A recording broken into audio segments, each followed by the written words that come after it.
జై ముదిరాజ్, జై పెద్దమ్మ తల్లి, జై మెపా. నేను డాక్టర్ కొత్తగట్టు శ్రీనివాస్ ముదిరాజ్, మెపా ఫౌండర్ మెంబర్ని, అదేవిధంగా వ్యవస్థాపక అధ్యక్షుడిని. ఈ నెల మే 25వ తారీఖున ములుగు వెంకటాపూర్లో జరిగే ముదిరాజ్ సింహ గర్జనకి ముదిరాజులందరూ కూడా వేలాదిగా తరలి వచ్చి ఈ సభను సక్సెస్ చేయవలసిందిగా అందరికీ మనవి చేస్తున్నా. ముఖ్యంగా ఏంటంటే, మనం ఎన్నో ఏళ్ళుగా ఎదురు చూస్తున్నటువంటి మన చిరకాల స్వప్నమైనటువంటి బీసీడీ నుండి బీసీఏకి మార్చే దానికోసం, ఆ కొట్లాట కోసం, ఆ ఉద్యమం కోసం ఇవాళ మనం ఒక భారీ బహిరంగ సభను ఏర్పాటు చేసుకున్నాం. మరి దీనికి రాజకీయాలకు అతీతంగా, అనేక సంఘాలకు అతీతంగా, ఈ సంఘం ఆ సంఘం అనేది ఏం లేదు, అందరినీ మేము పిలుస్తున్నాం.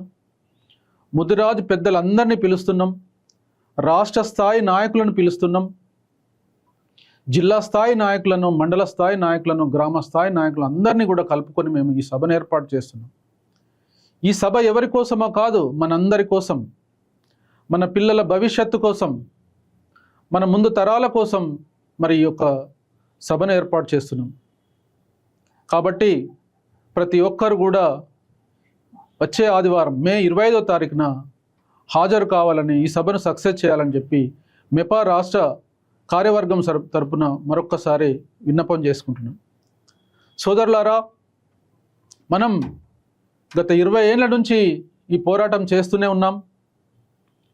చివరిసారి మరి టీఆర్ఎస్ గవర్నమెంట్ కూడా ముదిరాజులకు ఒక్క సీటు కూడా ఇవ్వని టైంలో మనం ఉద్యమం చేసినాం.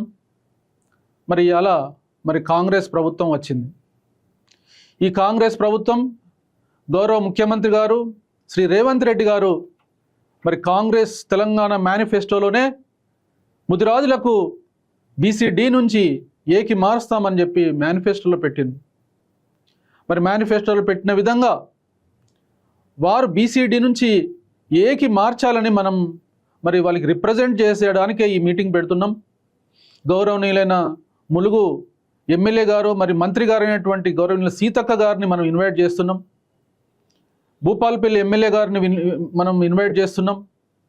మరి వీరంతా కూడా కాంగ్రెస్ నుంచి ఎన్నుకోబడినటువంటి ప్రజాప్రతినిధులు, ముఖ్యమంత్రికి అతి సన్నిహితమైనటువంటి వ్యక్తులు, వారందరినీ కూడా వేడుకుంటున్నాం.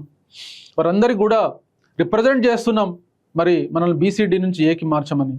ఈ సభ సక్సెస్ ద్వారా మరి మనం ఈ ముఖ్యమంత్రి గారికి, రేవంత్ రెడ్డి గారికి ఈ యొక్క సమాచారాన్ని తెలియజేసే బాధ్యత ప్రతి ఒక్కరి మీద ఉందని చెప్పి మరొకసారి తెలియజేసుకుంటూ, మరి దీనికోసం మన మెపా కార్యవర్గం అంతా అహర్నిశలు కృషి చేస్తుంది. వారందరినీ కూడా మరి దీనికోసం సమాయత్తమైన కాబట్టి సాయంత్రం 4 గంటలకు మనకు గట్టమ్మ తల్లి దగ్గర మనకు బైక్ ర్యాలీ, కార్ ర్యాలీ ఉంటుంది. దాని తర్వాత ములుగు వెంకటాపూర్లో భారీ బహిరంగ సభను ఏర్పాటు చేసినాం. మరి మీరందరూ కూడా కార్యదీక్షతో దీనికి అటెండ్ అయ్యి ఈ సభను సక్సెస్ చేయవలసిగా మరొకసారి తెలియజేసుకుంటాం. మెపా ఆధ్వర్యంలో ఈ నెల 25వ తారీఖు 4 గంటలకి గట్టమ్మ టెంపుల్ దగ్గర నుండి ములుగు మీదుగా వెంకటాపూర్ చేరుకొని 4 గంటలకి అక్కడ మన ప్రోగ్రాం స్టార్ట్ అవుతుంది. ఇది ఎందుకోసమో కాదు, మన ముదిరాజుల ఆత్మగౌరవ సభ.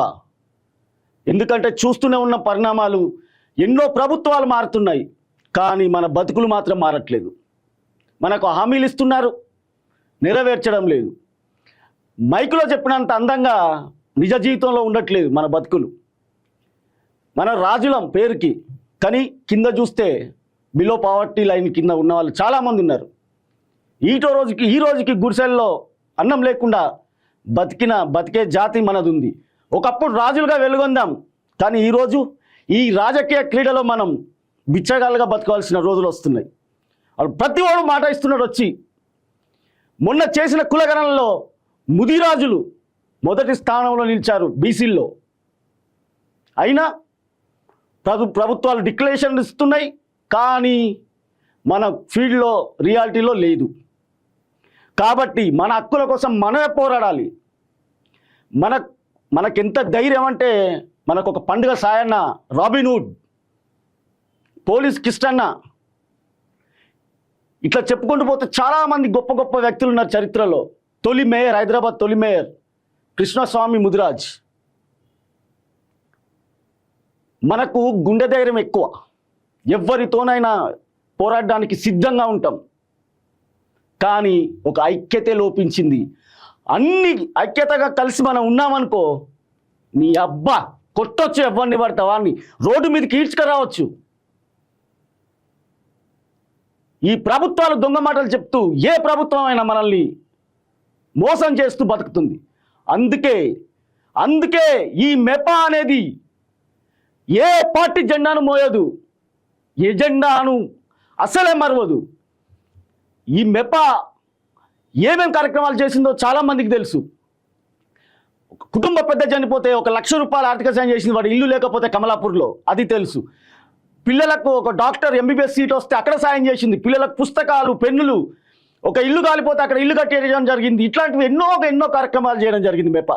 నిస్వార్థంగా ఎవరి దగ్గర ₹1 తీసుకోకుండా మా ఓన్ మనీ మేము జనరేట్ చేసి, అంటే మేము తలా కొంత వేసుకొని మన జాతి కోసం ఏదో చెయ్యాలి, ఇది పార్టీలకు అతీతంగా పనిచేయాలనే ఉద్దేశంతో ఈ మెపా స్థాపించబడ్డది డాక్టర్ కొత్తగట్టు శ్రీనివాస్ గారి ఆధ్వర్యంలో ఫౌండర్ ప్రెసిడెంట్గా.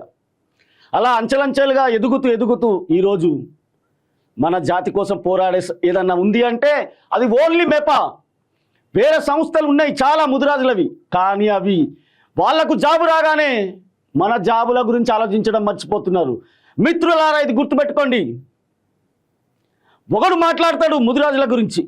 ఈ ముదిరాజులు అంటే ఎట్లా ఉంటుందంటే, ఒక పంది మాట్లాడుతుంది, వాడిని కోస్తే ఊరు మొత్తం తినొచ్చు. ఆ పంది మాట్లాడుతుంది ఈటల రాజేందర్ గారి గురించి, ముదిరాజు బిడ్డ గురించి మాట్లాడతాడు, నోటికి వచ్చినట్టు మాట్లాడతాడు. ప్రజలారా గమనించాలి మీరు కూడా. ఎందుకంటే మన దగ్గర కోపం వచ్చినా నా కొడక అంటారు. అది తెలంగాణలో ఏకవచనంతో ఎట్లా పిలుస్తామో అది కూడా ఒక భాష. దాన్ని పట్టుకొని వాడికి ఏదో రాజకీయ పబ్బం కోసం సంగారెడ్డిలో గెలవలేనోడు ఒక బీసీ బిడ్డ మీద ఒక ప్రెస్ మీట్లో పోలీసుని గల్లబట్టి కొట్టినా అని చెప్తాడు రౌడీ షీటర్. వాడు కూడా మాట్లాడే అర్హత ఉంది వాడికి, మన జాతి గురించి, మన బిడ్డ గురించి. అలాగే పిసిసి అధ్యక్షుడు ఆయన మాట్లాడతాడు పెద్ద తోపులాగా. ఫస్ట్ అయ్యా ఢిల్లీకి పోయి నీ రాహుల్ గాంధీనా రాహుల్ ఖానా ముందు తేల్చుకొని వచ్చి అప్పుడు మాట్లాడు. ఈటల రాజేందర్ ముదిరాజా రెడ్డినా? ఈటల రాజేందర్ ఇంటి పెద్ద ఏది ఉంటే అదే ఉంటుంది. మరి నీ రాహుల్ గాంధీ లెక్క వేరేగా మార్చుకోలేము మేము. అర్థమైందా? ఫస్ట్ పోయి అడుగు నువ్వు ఒక నాయకునివైతే. ఇది మనం కలిసి లేకపోవడం వల్ల ఈ అగ్రజాతి కులహంకారులు మనల్ని వేరు చేసి, మనల్ని కలవకుండా చేసి అడ్జేస్తున్నారు. కాబట్టి మనం కలిసి పోరాడితే ఈ కొడుకుల్ని రోడ్ల మీదకి తీసుకురావచ్చు. పోలీస్ పటేల్ అని ఉండే ఊళ్ళల్లో తెలుసా మీకు మిత్రులారా? వాళ్ళ కింద రైట్ హ్యాండ్గా ఉండేది ముదిరాజే, గుర్తుపెట్టుకోండి. ఏదైనా వేటకెళ్ళినా ఎక్కడికి వెళ్ళినా ధైర్యం కోసం, వాళ్ళ ధైర్యం కోసం ముదిరాజుని అంటే పెట్టుకోబట్టారు. అంత ధైర్యవంతులం మనం ఎందుకు ఇలా ఉండాలి? ఐక్యతంగా ఎందుకు ఉండట్లేదు? ఐక్యంగా ఉందాం, పోరాడుదాం, ఏది కావాలో అది తేల్చుకుందాం. వాడిని గల్లబట్టి రోడ్డు మీదకి గుంజుకొచ్చి ప్రభుత్వాలను అయినా సరే మన హక్కుల్ని మనం సాధించుకుందాం. మనకు డి నుండి ఏకి మారుస్తా అని చెప్పేసి ప్రామిస్ చేసిన ప్రభుత్వాలు, ప్రతి ప్రభుత్వం ఒకప్పుడు కొంత ట్రై చేసిర్రు, వచ్చి మళ్ళీ కేసులు వేయడం, మళ్ళీ వెనక్కి రావడం. ఇప్పటి ప్రభుత్వాలు అసలు వాటి గురించి పట్టించుకోవడం లేదు, డిక్లరేషన్లు మాత్రం చేస్తుంది. అలాగే 18 సంవత్సరాలు దాటిన ప్రతి యువకుడికి సభ్యత్వం ఇవ్వాలి, సొసైటీల్లో సభ్యత్వం ఇవ్వాలి. అలాగే 50 సంవత్సరాలు దాటిన ముదిరాజ్ వాళ్ళకి ఖచ్చితంగా పెన్షన్ ఇవ్వాలి, వేరే క్యాస్ట్ వాళ్ళకి ఇచ్చినట్టు. ముదిరాజ్ కార్పొరేషన్ ద్వారా ప్రతి ఏటా 100 కోట్ల బడ్జెట్ విడుదల చేయాలి మా కోసం. ప్రతి జిల్లాకి ముదిరాజ్ స్టడీ హాస్టల్ కట్టాలి మా పిల్లల ఎడ్యుకేషన్ కోసం అనేది డిమాండ్ మాది.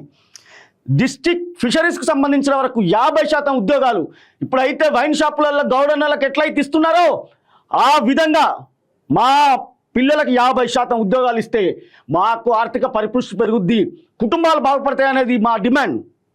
అలాగే పెండింగ్లో ఉన్న ఇన్సూరెన్స్లు కూడా త్వరలో విడుదల చేయాలి ప్రభుత్వాలు. అలాగే రాబోయే ఎన్నికల్లో రాజకీయంగా మేము పోటీ చేస్తామని చెప్పేసి ఆర్థికంగా ఎదిగి ఉన్న ముదిరాజ్ బంధువులు ఎవరైనా ముందుకొస్తే వాళ్ళకి మొదటి ప్రాధాన్యత ఇవ్వాలి. ఎందుకంటే బీసీ జనాభాలో మొదటి స్థానంలో ఉంది ముదిరాజ్ జాతి. కాబట్టి తస్మత్ జాగ్రత్త. ప్రభుత్వాలు వీళ్ళు ఏమంటలేరు, విభజించి పాలించి రాజకీయాలు చేస్తాం మేము, వాడింది ఆట పాడింది పాట అనుకుంటారు. కొడుకులారా గుంజి కొడితే మళ్ళీ మీ ప్రభుత్వాలు రావు. ఎందుకంటే ఈ అగ్రకులాలు వీళ్ళు నిజాం కింద పనిచేసారు కాబట్టి వీళ్ళు ఆ నిజాం పొక్కడే పోతా ఉన్నారు. ఆర్థికంగా పరిపుష్టి పొంది చెప్తున్న నిజాం ఎట్లా అంతరించిపోయిందో అందరికి తెలుసు. మీరు కూడా అంతరించిపోతారు. ఈ ముదిరాజ్ జాతితో పాటు బీసీ జాతి మొత్తం, పద్మశాలి, ముండూరు కాపు, గౌడ, ప్రతి ఒక్కరు బీసీలు ఏకమై ఏ రోజైనా నీ ప్రభుత్వాలను కూలగొడతారు బిడ్డ. రాబోయేది బీసీ ప్రభుత్వమే, బీసీ ముఖ్యమంత్రి. తస్మాత్ జాగ్రత్త. ఎంతకాలం బీసీలను మోసం చేస్తారు? కాబట్టి మిత్రులారా, మీరు ఖచ్చితంగా ఈ సభకు అటెండ్ అయ్యి మన పౌరుషం ఏందో, మన పవర్ ఏందో ఈ ప్రభుత్వానికి తెలియజేయాలి. ఖచ్చితంగా మీరు ప్రతి ఒక్క ఇంటికి ఎంతమంది ఉంటే అంతమంది హాజరై మొత్తం గ్రౌండ్ మొత్తం నిండి ఇట్లా గల్లు మనాలి, జల్లు మనాలి. వాళ్ళకు మనం గల్లు మనాలి, వాళ్ళు జల్లు Manali.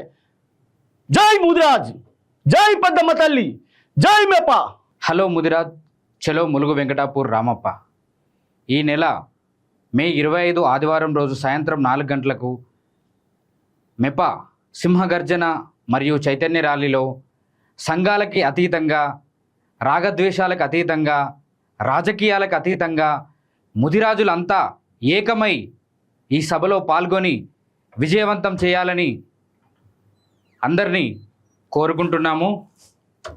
మెప Mudiraj employees and professionals association ఆధ్వర్యంలో విద్య, ఉద్యోగ, వ్యాపార, రాజకీయ సాధికారత లక్ష్యంగా గత 5 సంవత్సరాల నుంచి మెప ఎన్నో సామాజిక కార్యక్రమాలు మరియు చైతన్య కార్యక్రమాలు చేస్తుంది. అందులో భాగంగానే ఈ నెల 25న వెంకటాపూర్ వేదికగా కొన్ని ప్రత్యేకమైన డిమాండ్లతో ఈ సమావేశాన్ని, ఈ సభని ఏర్పాటు చేయడం జరిగింది. కావున అందరూ స్వచ్ఛందంగా ఈ సభలో పాల్గొని మన ముదిరాజుల డిమాండ్లని, మన హక్కుల్ని, మన అవసరాలని ప్రభుత్వాలకి చేరవేసేలాగా అందరూ పెద్ద సంఖ్యలో పాల్గొని ఈ సభని విజయవంతం చేయాలని ముదిరాజు పేదలందరినీ కూడా కోరుచున్నాము. ముఖ్యంగా ఉమ్మడి వరంగల్ జిల్లాలో ఉన్న ముదిరాజులంతా ఏకమై ఈ సభలో పాల్గొంటే మన వాదం, మన హక్కులు, మన అవసరాలు అన్నీ ఈ సభ ద్వారా మన ప్రభుత్వానికి చేరవేయచ్చు. ముఖ్యంగా ఈ సభని మనం 6 ప్రధానమైన అంశాలతో ఈ సభను పెట్టుకోవడం జరుగుతుంది. అందులో మొదటిది ఎప్పటి నుంచో ముదిరాజు కొట్లాడుతున్న డిమాండు, ముదిరాజులను బీసీడీ నుంచి వెళ్ళి బీసీడీ ఏలోకి తక్షణమే మార్చాలి. ఇప్పుడు లాస్ట్ టైం మన కామారెడ్డి డిక్లరేషన్లో ఇప్పుడు ప్రస్తుత కాంగ్రెస్ ప్రభుత్వం హామీ ఇచ్చింది, కానీ ఇప్పటివరకు దాని గురించి ఊసే ఎత్తలేదు. అదేవిధంగా 18 సంవత్సరాలు నిండిన ప్రతి ముదిరాజుకు కూడా ఈ సొసైటీలో సభ్యత్వం ఇవ్వాలి. దీని గురించి చాలామంది చాలా రకాలుగా అడుగుతున్నారు, కానీ దీనిపై ఇంకా ఫిషరీస్ డిపార్ట్మెంట్ నుంచి క్లియరెన్స్ రాలేదు. అదేవిధంగా 55 సంవత్సరాలు నిండిన ప్రతి మత్స్యకారుడికి కూడా పింఛన్ ఇవ్వాలి. అదేవిధంగా ముదిరాజుల కార్పొరేషన్ ద్వారా 1000 కోట్ల ఫండ్ని ఇమీడియట్గా కార్పొరేషన్ ఏర్పాటు చేయడం జరిగింది, కానీ ఇప్పటివరకు ఫండ్స్ రిలీజ్ చేయలేదు. సో కావున తక్షణమే ఈ ఫండ్స్ రిలీజ్ చేసి ఆ కార్యక్రమాలు చేయాలి. అదేవిధంగా ప్రతి జిల్లాకి ప్రభుత్వ నిధులతో ముదిరాజ్ స్టడీ హాస్టల్స్ భవనాలు నిర్మించాలి. డిస్ట్రిక్ట్ ఫిషరీస్ సంబంధిత ప్రభుత్వ ఉద్యోగాల్లో మన ముదిరాజులకు 50% కోటా ఇవ్వాలి. అదేవిధంగా గత 2 సంవత్సరాల నుంచి మత్స్యకారులకు పెండింగ్లో ఉన్న ఇన్సూరెన్సులన్నీ క్లియర్ చేయాలి. అందులో భాగంగా మొదటిది, ఆఖరిది, రాబోయే ఎన్నికల్లో అన్ని రాజకీయ పార్టీలు పోటీకి సిద్ధంగా ఉన్న ముదిరాజులకు ఖచ్చితంగా సీట్లు కేటాయించాలి. ముదిరాజులు రాజకీయంగా ఎదిగితే మాత్రమే, ముదిరాజులు రాజకీయంగా వస్తే తప్పితే ఈ అధిక జనాభా ఉన్న ముదిరాజులు ఆర్థికంగా ఎదగలేరు. కాబట్టి ఇలాంటి ప్రధాన అంశాల గురించి మనం వెంకటాపూర్లో ఈ సభ పెట్టడం జరుగుతుంది. కావున ముదిరాజు పెద్దలు, ముదిరాజు బంధువులు, యువకులు, అమ్మా నాన్నలు అందరూ కూడా ఈ సభలో పాల్గొని ఈ సభను విజయవంతం చేయాలని కోరుచున్నాం. Thank you.